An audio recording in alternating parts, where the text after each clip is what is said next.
we've seen all of the different kinds of gaps that we're going to have to close in the culture. And it's easy to say, yes, we need to close gaps. It takes a lot of research. It takes a lot of work. And I'm going to talk a little bit about ways we can find out some of this background information, which will help us with these closing the gaps. But even then, it's sometimes difficult to say, well, okay, I closed the cultural gap, but are there things that are in a culture or things to individuals or that we should still practice? Or is it still valid for us? Or is it a principle that, the practice is different, the form is different, but the function is the same? In other words, here's a principle that we should be behaving like scripturally, but the form of it may look different. Or conversely, no, we really need to be practicing this form because that was something that needs to keep going on. So what this next section is we're going to do is we're going to look at some principles, some guidelines, some things to help clarify our thinking on what we got to follow this, we got to follow that, we should or shouldn't do this. And here's a real easy example. Just greet one another with a holy kiss. Okay? I think it's mentioned like 5 times in the New Testament. And this was a common practice. Okay, does that mean all of us are supposed to be going around greeting everyone with a holy kiss? It's actually, it is a command. It's a command in the scriptures. Greet one another with a holy kiss. It's an imperative statement. I don't know about you, but running around greeting everybody with a holy kiss doesn't feel right. But, if that's what God says I have to do, I guess I need to learn to go greet everyone with a holy kiss. Or maybe that's a cultural thing that the principle follows on. How do you know? What do you do? So that's what we're going to really look at, is some of these ideas that will help us maybe clarify in our own thinking. Do we greet one another with a holy kiss, or is there something else about that? Or maybe it's just something it was just a cultural thing that we don't have to worry about it. Yeah. Or it's just some specific thing to a particular person that's not, covering all of us. These are all the different things that we have to take into consideration. So in your notes on page 10, you'll see that this first principle, and I'm going to read this, and it's kind of hard to think through, so I'm going to kind of paraphrase it too. It says, some situations, commands, or principles are repeatable, continuous, not revoked, and now here's the fun part, and or pertain to moral or theologic topics. In other words, these are, theological ideas. And or are repeated elsewhere in Scripture. In other words, they're just not found in one thing. Thus, they would be transferable to us. So in other words, this is something that's repeated, it's continuous, it's not revoked, it's dealing with, or more likely dealing with, a moral or theologic subject, and it's repeated elsewhere in the Scriptures. Therefore, you would tend to say that kind of idea is transferable. And here's a couple of examples. Capital punishment. In Genesis 9:6, it's sort of established, and nowhere else in Scripture is it ever revoked. I mean, that's a big issue today. Is it okay for the government, if you will, for capital punishment, to kill somebody for a crime? And from a scriptural perspective, there's no support to say, no, that's no longer valid. It doesn't say you have to do it. It just says, it's not saying that that's no longer valid. Well, we've evolved. We're more socially responsible. It's like, no, it was established way back here, and nothing has contradicted that. Trusting in the Lord. Pretty simple one. Proverbs 3:5-6 says you need to trust in the Lord. It's kind of one of those biggies that's repeated everywhere. So we kind of go, okay, I think that's continuous, repeated, it's moral, theologic, and it's elsewhere in Scripture, so that one's probably transferable. Here's the second principle. Some situations, commands, or principles pertain to individuals specifically in a non-repeated situation, and or to non-moral and non-theologic topics or subjects, and or are revoked elsewhere in Scriptures. Thus, they would not be transferable to us. Many times people will take an example of a person in a situation with a event and say, okay, well, that's transferable. They did this, so we should do this. Or God commanded them to do that, therefore we should do that. Well, see, this principle would tend to say, no. This was about one person in one specific instance. It's not repeated. It's not called forth. It might be an example, but it's not dealing with some moral or theological thing. So just because Abraham did this, or Daniel did this, or Joseph did this, does not necessarily mean that's now applicable to us. In other words, transferable. So sometimes we see those kinds of things. They may be used as an example. They may be used as, watch how God called this guy to do this thing and look how he obeyed. Okay, well maybe there's the principle, obedience. But that doesn't mean what God called that person to do, God is calling us to do. There's a lot of things that go along with that, especially out of the Old Testament. People drag into the New Testament. You're like, no, that's not what's going on with that. Got a question? Well, I was thinking about, it might be the next category. Oh, it might be the next part. Thinking about Hosea. Hosea, yeah. Go marry her. Go marry this prostitute. Yes. Okay, wait a second. That's not. And see, that's a very. That's not repeatable. Yeah. The principle of love of obedience. Yes. And see, that's a good example. Well, see, Hosea was called to marry a prostitute, and look, God said that's okay. No, God was making a point here. This was not something as normative behavior for everybody. So yes, that's an excellent point of a specific man was called for a specific reason to do a very specific thing by God, not a normative practice that's transferable to us. So, yeah, excellent point. The Aaronic priesthood, as an example. Another one, Hebrews 7:12 and 10:1 basically said it's done. We have a change of priest. We have a change in law. That's a biggie. So that Mosaic law has been fulfilled, done away with, because we have a new priesthood and therefore a new law. And I know a lot of people get upset. Well, gosh, that means we can go kill people. No, we can't. God would never have us do that. Matter of fact, the new priest, Christ, and the new law, the royal law of Christ, is way beyond anything Moses told us to do. It's so much fuller and so much richer and so much far beyond. So, we're not getting rid of stuff. People are going to run rampant.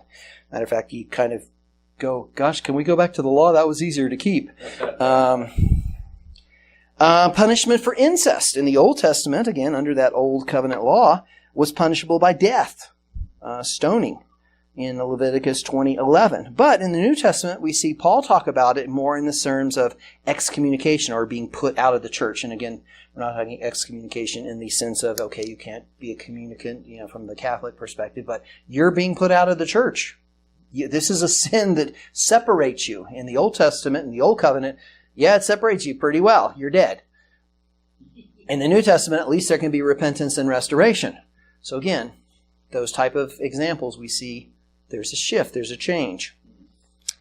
The third principle, and this is kind of one that kind of helps us sort of sift through more vague ideas.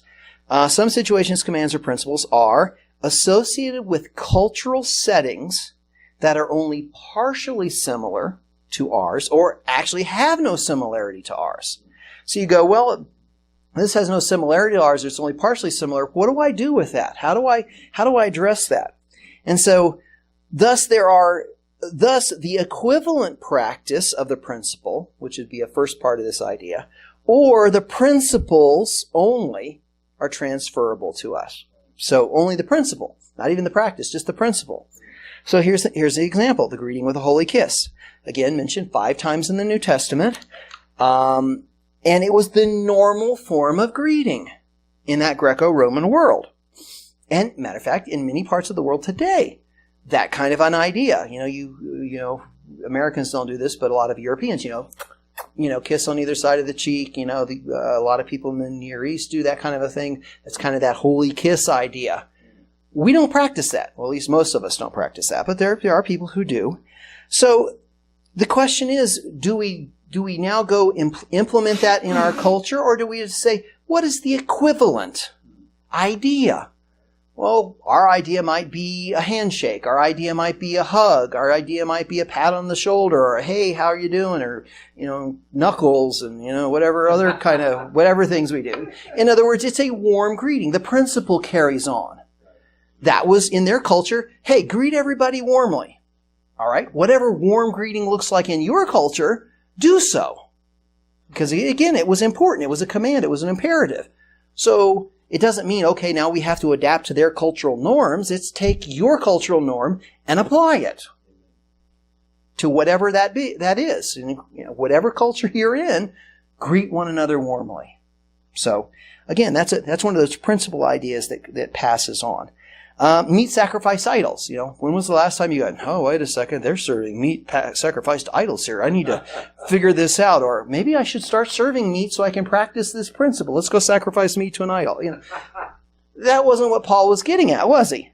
He was basically saying, look, what was the principle here?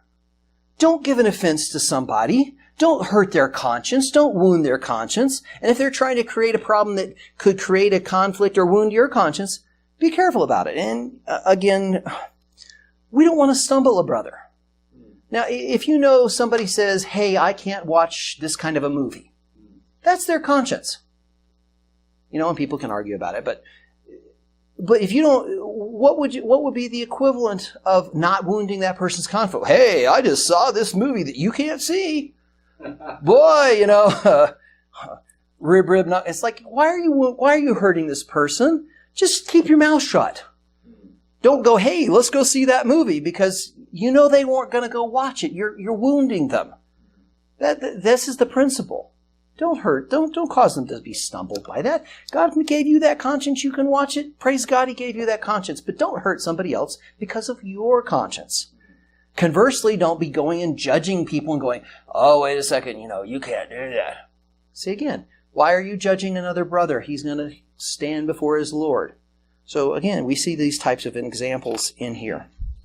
Now there's a few other ideas, some further thoughts. And let me just walk you through the example, and this is on page 12 of your notes, so you can go back and look at this. But think about how if we apply these principles to the head covering idea. It talks about a woman, put a head covering on. And also, by the way, in that same passage, it also says a man should not pray with his head covered. The woman should pray with her head covered. So does that mean we need to have head coverings in our church or a shawl and all that kind of stuff? And again, this is just an example. So, but if we applied that first principle and said it is, something that's repeatable and not revoked and all these other kinds of ideas, that first principle would say that women should wear a shawl or a cap or something over their head as a sign of submission, assuming that's what that was intended to mean. If we apply the second principle, we'd hold that passage has no relevance for women today, being neither a cultural situation nor a principle that's repeated today. If we apply the first portion of the third principle, we would say women should wear hats. In other words, similar practice, equivalent kind of a practice to, show the same principle. And maybe that would be something we would say, okay, you need to wear a hat, not a shawl. Because maybe that's what you did. Or you could say, no, I'm applying the second part of the third principle, that women don't need to wear hats or shawls, but should dress and behave in a manner that demonstrates submission to their husband's authority. So the cultural setting is different, but the principle transfers. So what was Paul trying to get at? He was trying to show, my opinion, of course, is he's trying to show the principle. Here in your culture, don't be defiant. Be honor, be respectful. Men, don't be disrespectful by covering yourself. These are two things in our culture. And if that's true of what he's trying to say, then the principle is the thing that goes on. So men, don't do anything that would be disrespectful in your culture that way. And women, don't be anything in your culture that would be disrespectful of not showing submission and authority. So, that could look like, you want to be rebellious to your husband, take off your shawl, shave your head, those kinds of ideas, because we even see those notions. In our culture, it might be, tell your husband, stick it in your ear, I'm not going to go there. Or maybe your sign of submission is, I'm going to wear a wedding ring, or I'm going to take my husband's name. Whatever it would be in your culture, if that's what Paul's trying to get at. Now, if it's not, if he's trying to say, you got to wear a hat and you got to wear a shawl, because, don't ever wear a hat, men, when you're praying, because, that means outside, you got to take off your hat. You guys realize that's why we do that. From that cultural thing of taking off your hat as a sign of respect to the authority. That's why we do all those things. These kind of principles. But we also have to realize that there may be things that we have to realize are these culturally bound or transcultural practices? And we've already talked about the holy kiss type of an idea, or foot washing, for example. Is that a biblical thing? Because, Jesus said, look, follow my example. Look at what he's doing. Okay, we need to wash feet. There are some churches who say, yeah, foot washing is a principle of, showing what Jesus did. Or maybe it's not foot washing. It's a completely different kind of behavior. In other words, practice something that looks like foot washing, if you will, serving others, caring for others, practicing, helping each other, but it's not washing feet. In that culture, washing feet was important. In ours, what would be something equivalent? Secondly, we can determine if the behavior does mean something different in our culture. And in other words, we can determine a timeless principle.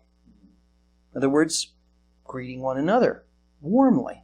That's a timeless principle. It doesn't matter what culture, what time, where you live. Greeting one another warmly. You could be in spacesuits, on the International Space Station. Hey, I'm going to take off my helmet here and give you a holy kiss. Or maybe, it's the high five of the glove, but don't hit me too hard because I'm going to drift off into space, Maybe that's your warm greeting. Here, let me drag you back in so you don't drift away. Whatever that happened to be. And third, we can determine if a principle can be expressed in a cultural equivalent. Paul says, pray for kings. Well, unless you live in a culture that has king, you'd say, good, I don't have to pray for the president or the prime minister, because Paul said, pray for kings. Is that what Paul's really talking about? He's just using his version because they had kings and rulers and authorities. So what would be our equivalent? We're going to pray for the president or prime minister or Congress or, whatever, area that you live in. So all of these different kinds of ideas, we can take and use our reason to talk about what was intended. What was the author trying to communicate to those hearing? And sometimes we get overly literal with things, and sometimes we ignore what was actually being said because we don't like the result of it. Culture was something that was used to be spoken into. We still do the Lord's Supper. You could say, well, yes, that was a practice that Jesus adapted from the Jewish celebration. Well, yeah, he did. But he also gave it as a remembrance. What was the principle behind it? Do this what? In remembrance of me. So let's not get all wrapped up in, did you do this and who handed it out and where are we going? What was the principle behind it? Do this in remembrance of me. When you break the bread, this is my body. This is my blood. This is the new covenant. What are you remembering? Sometimes we get kind of wrapped around the axles and we miss the point of what was being communicated. And that's what it requires of us to do to bridge these cultural gaps. Now, the last thing I want to say is it's hard sometimes to find the materials for helping us bridge those cultural gaps. And this is where, honestly, you don't run across these ideas in your everyday life. So this is where scholars and researchers and professors and people who've dedicated their life to dig back into history, if you will, into archaeology, dedicate and bring a lot of life to help us do that. So where are some places we could find that information, which will help us be better interpreters, exegetes, draw out meaning, and apply it appropriately in the Scriptures? Well, where will we find some of those things? Well, first off, a lot of modern good study Bibles have a lot of cultural information in their notes. MacArthur Study Bibles, Zondervan Study Bibles, the ESV, the study Bible for the ESV has a tremendous amount of background material associated with it. There's other translations, there's New King James versions that have the same type of ideas. Good commentaries. The more cursory commentaries are not going to tend to bring those things out, but a little bit deeper commentaries are going to go into the background discussion of what was going on, what was materials, how was these words used, what are the idioms and phrases and other kinds of ideas. They're going to go into a little bit deeper, and you can find a lot of good information there. So some deeper commentaries have good information.